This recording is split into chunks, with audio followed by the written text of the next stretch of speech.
Hi Scorpio, this is Jav. Welcome po sa ating channel. By the way, Scorpio, this is your weekly Gabay Tarot reading from March 23 to 29, 2026. Gamitin ng reading na ito bilang gabay lamang. Tandaan Scorpio, ito po ay general reading.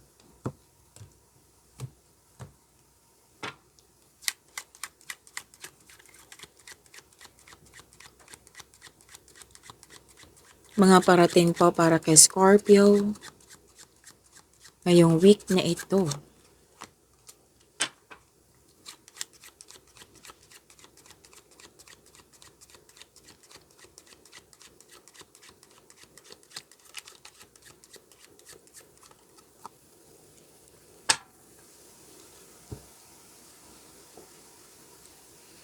Okay. Nakikita ko dito na may hinihintay ka.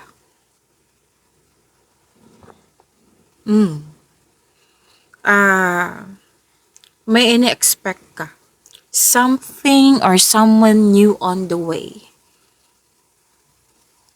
At balansehin lang ha, kasi nakikita ko dito na pwedeng nainip ka hanggang sa na-disappoint ka. Na wag niyo sanang hayaan na matrigger yung anxiety. Kasi ang kasunod kasi niyan ng disappointment, posibleng matrigger yung anxiety mo.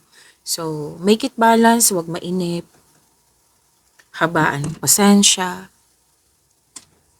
May ina-expect ka. Okay, so may dumating na balita.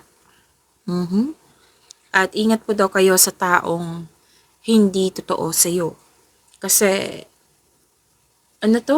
extremely, like sobra ang inggit, sobrang selos, sobrang may sama ng loob.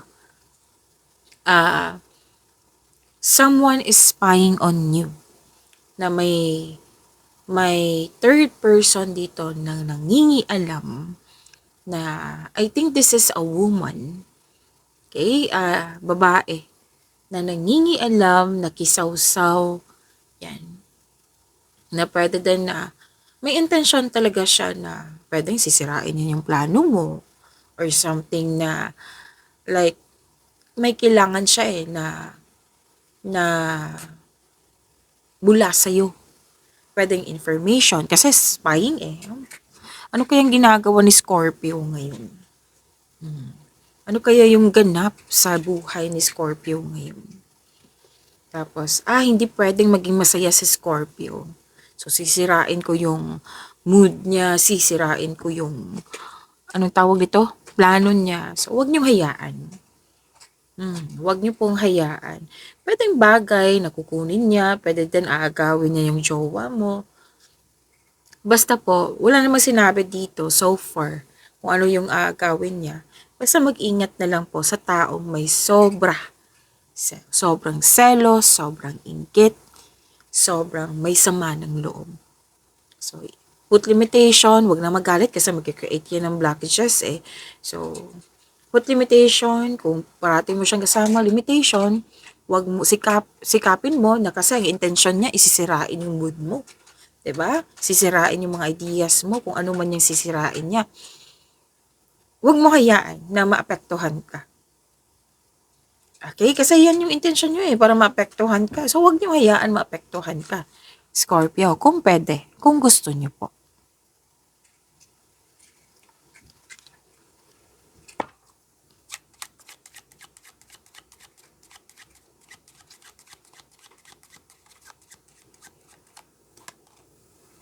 Okay, energy to ha. Energy ng, may nakita kong energy na ikaw yung nagbigay ng advice. May energy din akong nakikita dito na Scorpio na ikaw ang nakatanggap ng advice. Okay? Well, din po, mga nanood dito is a doctor. Okay. Kasi something is need for emotional or physical healing. Kasi may concern sa health condition. What I meant is health condition nga. Need for care. Yan. So, may medical concern. Na kailangan alagaan. Okay, isa-isahin ko kasi maraming sinasabi ngayon. Scorpio. Pwedeng may nakita kasi ako na sinabi sa akin ngayon na ikaw ay may inaalagaan na kailangan gumaling. Kailangan mag-take ng medicine. Yan yung unang nakikita ko. Opo. Pwede din na in-advisean mo na magpa-check up na siya sa doktor. Pwede din na ikaw talaga yung nag-aasikaso sa kanya.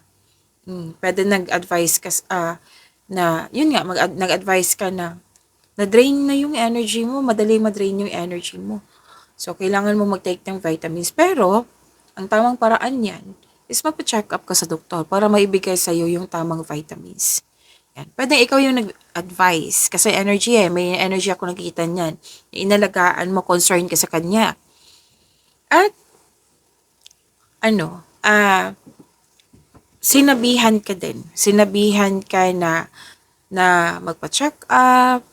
Yan. May nakita kong energy na ganyan. Pero kung ano man to na regarding sa health condition, magkakaroon po ng healing. So, claim niyo po itong healing. Okay? Magkakaroon po ng healing.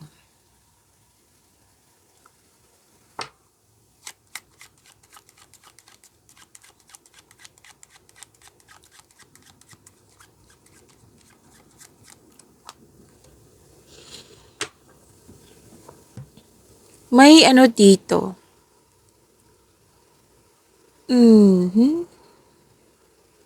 Gagawa ka kasi ng wise decision. Kaya nakikita ko dito na marami kang kausap pero may specific person dito na nakikita ko na isang elderly woman greater than 60 years old na nagtanong ka sa kanya at nag-support naman ito, nagbigay ito ng wisdom message sa'yo, shinare niya yung experience niya. Yan. Para makagawa ka ng wise decision. Pwede din po ikaw to, yung elderly woman greater than 60 years old, na ikaw yung nagbigay ng advice nga. Diba? Kanina pa to, dalawang card na mismo nagsasabi na ikaw yung nagbigay ng advice or ikaw yung nagkatanggap. Kasi kailangan ka nang gumawa ng desisyon. Kaya ito, nakikita ko dito na puro kilos. Tanong ka ng tanong.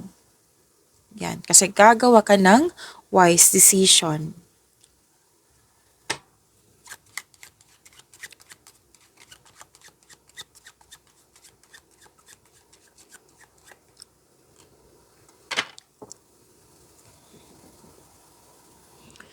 At, okay. Family and emotional bonding. Nakikita ko dito na, yes, nagkaroon ng bonding sa family mo or sa kasamahan mo dyan sa bahay. Nakikita ko dito na may usapin tungkol sa home-based trabaho. Pwede din nagpasya ka na home-based yung trabaho mo. Pwede din na, kasi may energy din dito na home-based talaga yung trabaho mo. At may project. At, okay. May usapin dito tungkol sa property. May nakita nga ako dito nakabenta ng bahay. Pwedeng lot, or, pero most likely bahay to eh. May pag-uusap tungkol sa property po. Tapos, family harmony. Yan, ang ganda nito. Kasi, may nakita rin ako dito na gusto mo mag-staycation sa bahay, which is, nakikita ko naman po na ginagawa mo na ngayon. Kung kailan nyo ito napanood. Nag-staycation kayo sa bahay kasi you felt calm, relaxed, and security pag nasa bahay kayo.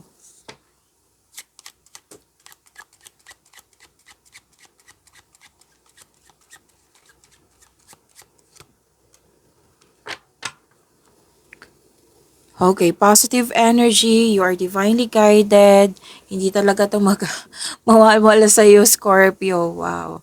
And, may usapin dito tungkol sa cosmetics, beauty, improvement, pero din may nanonood dito na celebrity. Oo. At, may concern kayo sa arrogante. Mapataas yung pride. Something is in need of your attention. 'Di ba gagawa kayo ng desisyon? Oh, sinabi ng card dito, kung ito yung desisyon mo, ano yung mga possible consequences niya? Meron ba tong magke-create ba to ng problema? So, ibig sabihin niyan, lumabas ang card na ito, pag-isipan mo na mabuti. Stop and rethink. Kasi kung hindi ka maging careful, anong tawag nito? Kung hindi ka magiging careful, magsisisi ka. Magkakos ito ng distraction or pwedeng away. So, ingat talaga sa pag-create ng desisyon. At sinabi din dito, may biglaang pagbabago. Na sinabi ng card dito na expect and expected.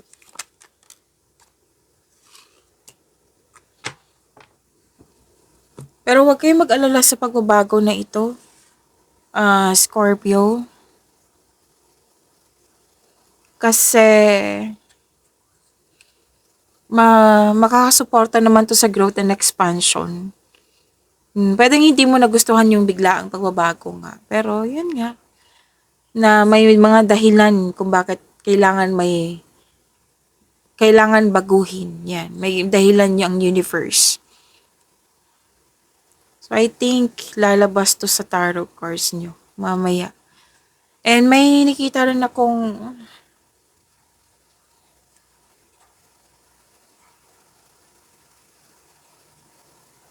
desire na maging wife. Pwedeng jowa mo, pwedeng friend mo na may desire dito maging wife. Pwedeng ikaw to.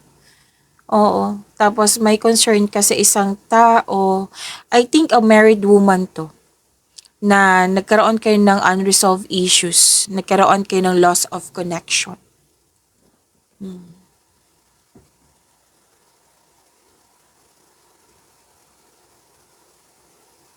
Desire talaga nakikita ko dito, Scorpio.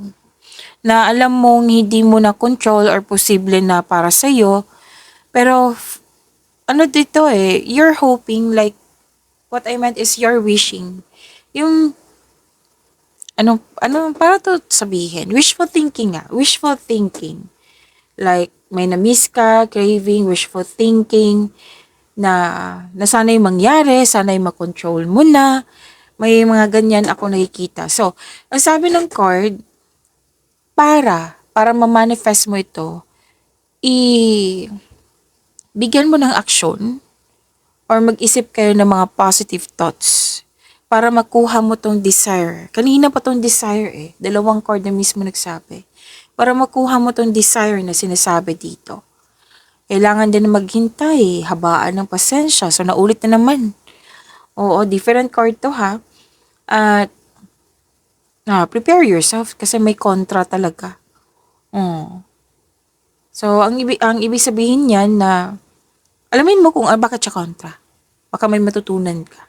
Pero at the end of the day, kayo naman po yung mag-decide yan kasi buhay niyo po iyan, di ba?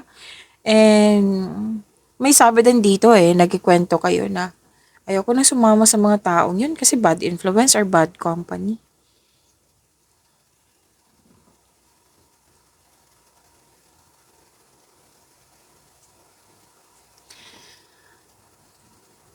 Andito na naman yung health concern.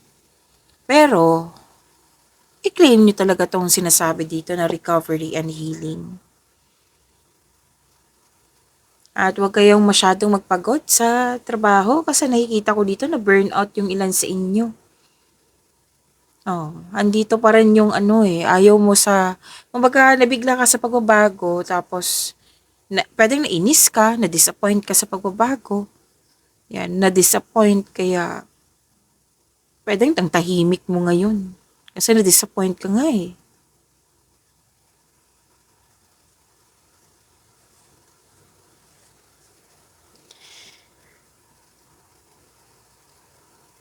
Pero may pag-asa naman. May pag-asa po. May pag-asa ko nakikita dito. May usapin din dito sa menopausal fear of separation, may usapin tungkol sa large transport vehicle, ship, bus, truck, or airplane. Okay. So, di ba sinabi kanina na burnout, na isa to sa dahilan na disappoint ka. Sabi ng court, time management. Huwag talaga kalimutan yung time management.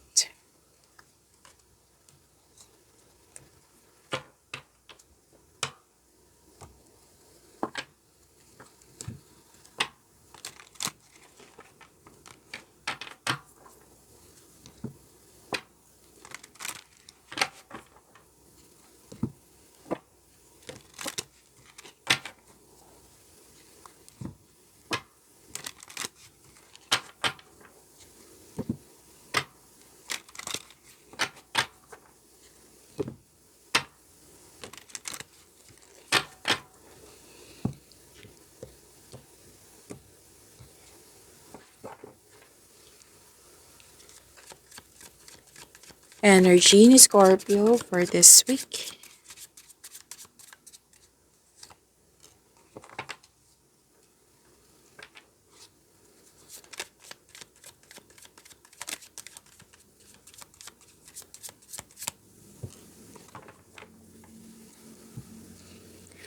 Scorpio, maraming salamat po sa mga hindi nag-skip ng ads. Subscribe na po kayo sa ating channel at click bell notification para updated po kayo sa reading natin. Para po sa mga gusto magpa-reading po, comment po kayo ng personal reading and check my reply sa comment section.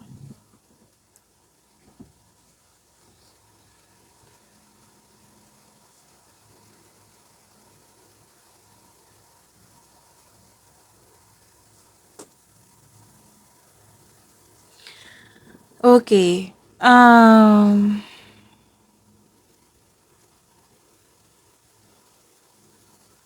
Scorpio, ito yung lumabas kanina regarding sa loss of connection, loss of things, or loss of opportunity.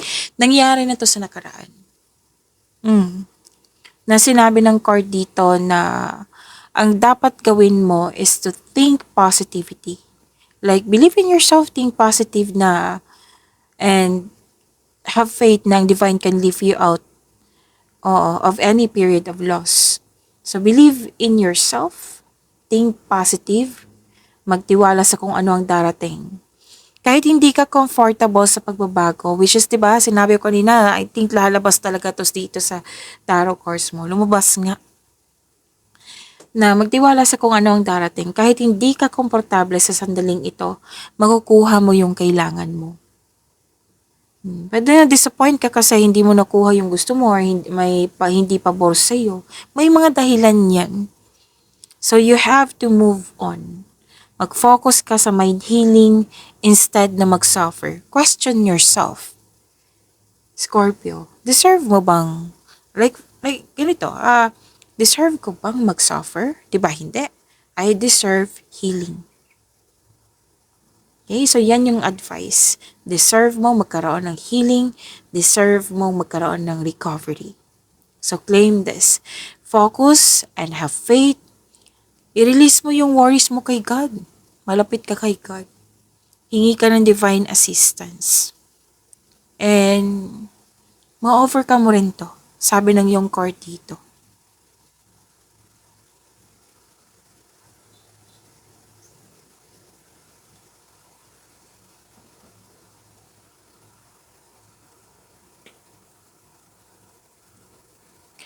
Wow. Oo, ma-overcome mo ito. I think this emotion na like hindi ka nagkaroon ng loss, nangyari na yan sa nakaraan. And now, babawi ka na for this week. Granted yung manifestation mo, bumalik yung power mo. You're very inspired in doing some action. Parati itong lumalabas kay Scorpio, na parati kayong busy. You have the power, gamit na gamit yung skills mo ngayon, at wow, 'di ba yung biglaang pagbabago na hindi ka comfortable? Sinabi dito, magiging komportable ka na, na-adapt mo na tong biglaang pagbabago. Very confident. Granted yung manifestation mo, claim, ang ganda naman ng blessings mo, Scorpio. May parating na blessings for this week. I think this is an opportunity. Kasi sinabihan ka dito na, di ba, opportunity, bibigyan mo ng aksyon. Sinabihan ka dito, Scorpio, bigyan mo to ng aksyon. Siyempre, may kasamang clear intention para magtagumpay ito. I think this is an answered prayer. Kasi tools ang sinasabi dito, binigay sa iyo ng universe para bigyan mo ng aksyon. Para may sakatuparan tong gusto mo. And you are very talented person. Lahat gagawin para makuha ang gusto mo. So, andito pa rin ha, you're divinely guided. With the divine assistance, all things are possible. So, basta may sinabi dito na divine assistance, meaning to say, may binigay ang universe sa iyo na kailangan pagtrabahuin. Kailangan bigyan ng aksyon. Huwag niyong kalimutan yung sinabi kanina na clear intention. Okay? So, ginagabayan ka para magtagumpay ito. And you can, and you can make your imagination real.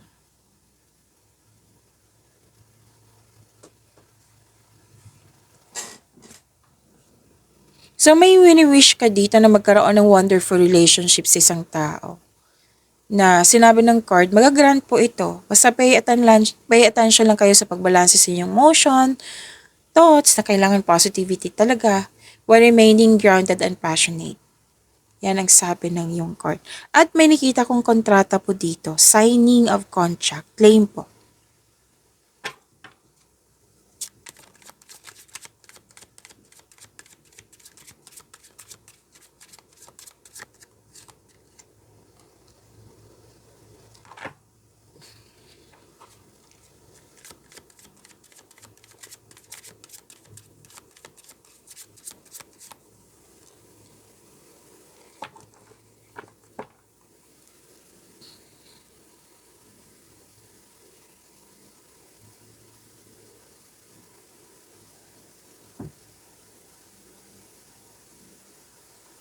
Sa career and money niyo po, nakikita ko dito na gumagawa ka ng logical na aksyon para logical na aksyon sa iyong mga layunin sa buhay. Oo, may promotion din ako nakikita dito, pagtanggap ng posisyon or pagtaas ng kita, sweldo, allowance. At nakikita ko din dito na magaling ka sa mga ginagawa mo, magaling ka na leader, or pwede din may leadership role na binigay sa iyo. Ginagalang ka, kinikilala ka ng mga tao dahil marami ka nang napatunayan po. Marami ka nang mabubuting kontribusyon. Tapos kung may legal concern kayo, makakatanggap po kayo ng mabuting balita. So claim po, ang ganda ng blessings. And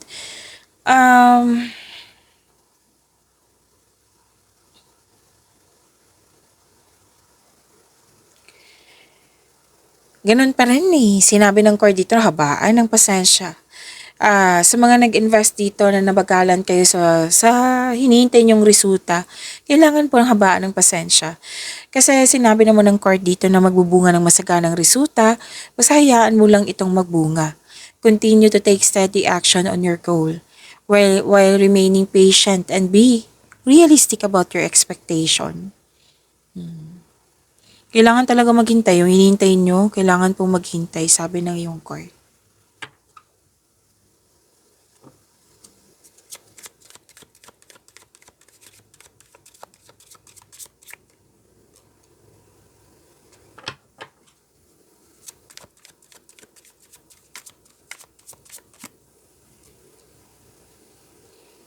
Scorpio, huwag niyong kalimutan na mag-subscribe sa channel natin at i-click yung bell notification para updated po kayo sa reading natin.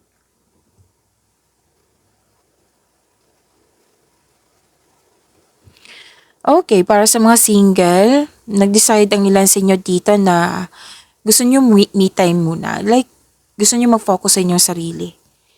Yan, ayaw niyo munang tumanggap ng relasyon. Sa mga relasyon sa buhay mag-asawa, nakita ko dito na nagkaroon ng space.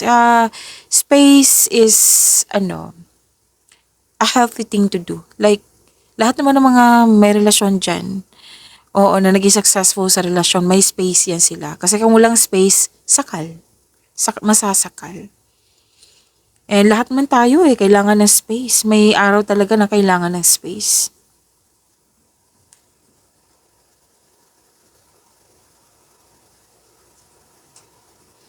So, blooming sa relasyon, may potential na maging stable. Ganun pa rin sa mga single. Actually, nag-iisip kayo dito kung ano yung ideal type nyo. Na gusto mong stable na, trustworthy, kumbaga date to marry na kayo.